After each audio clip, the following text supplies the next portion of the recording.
بسم اللہ الرحمن الرحیم۔ تمام سننے اور دیکھنے والوں کو السلام علیکم۔ میں امید کرتی ہوں آپ تمام لوگ خیر و عافیت سے ہوں گے، اور میری اللہ تعالیٰ سے دعا ہے کہ اللہ تعالیٰ آپ تمام مسلمانوں کو اپنی حفظ و امان میں رکھے۔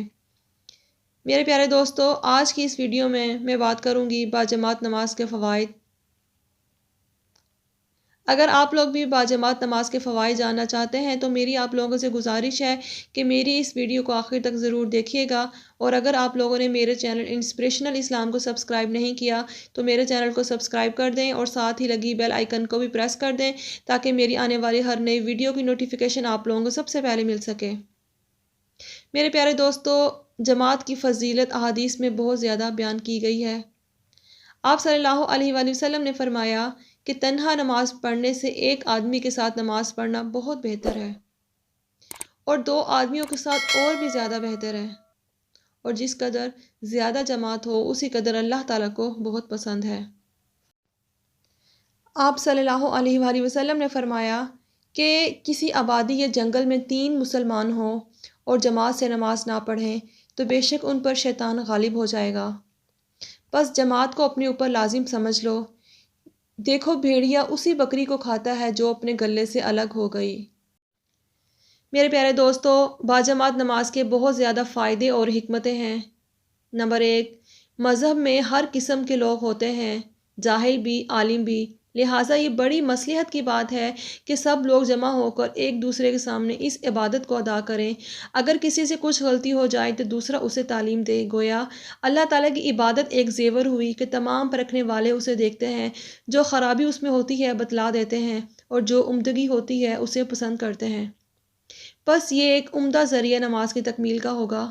نمبر 2، جو لوگ بے نمازی ہوں گے ان کا حال بھی سے کھل جائے گا اور ان کو نصیحت کرنے کا موقع مل جائے گا۔ نمبر 3، تمام مسلمانوں کا مل کر اللہ تعالیٰ کی عبادت کرنا اور اس سے مدد مانگنا ایک عجیب خاصیت رکھتا ہے، نزول رحمت اور قبولیت کے لیے۔ نمبر 4، اس امت سے اللہ تعالیٰ کا یہ مقصد ہے کہ اس کا کلمہ بلند اور کلمہ کفر پست ہو، اور زمین پر کوئی مذہب اسلام سے غالب نہ رہے۔ اور یہ بات تب بھی ہو سکتی ہے کہ یہ طریقہ مقرر کیا جائے کہ تمام مسلمان، عام اور خاص، مسافر اور مقیم، چھوٹے بڑے، اپنی کسی بڑی اور مشہور عبادت کے لیے جمع ہوا کریں اور اسلام کی شان و شوکت کو ظاہر کریں۔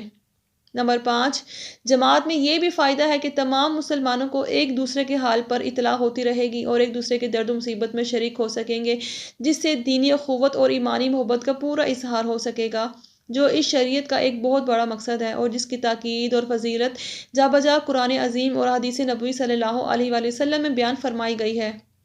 لیکن افسوس، ہمارے زمانے میں ترک جماعت ایک عام عادت ہو گئی ہے۔ جاہلوں کا کیا ہم ذکر کریں، ہم بعض پڑھے لکھے لوگوں کو بھی اس بلا میں مبتلا دیکھتے ہیں۔ افسوس، یہ لوگ احادیث پڑھتے ہیں اور ان کے معنی سمجھتے ہیں، مگر جماعت کی سخت تاکیدیں ان کے پتھر سے زیادہ سخت دلوں پر کچھ اثر نہیں کرتی۔ قیامت میں جب اللہ تعالیٰ کے سامنے سب سے پہلے نماز کے مقدمات پیش ہوں گے اور اس کے ادا نہ کرنے والے یا ادا میں کمی کرنے والوں سے باز پرس ہوگی، تب یہ لوگ کیا جواب دیں گے؟ میری اللہ تعالیٰ سے دعا ہے کہ اللہ تعالیٰ تمام مسلمان بھائیوں کو باجماعت نماز ادا کرنے کی توفیق عطا فرمائے۔ آمین۔ السلام علیکم ورحمۃ اللہ۔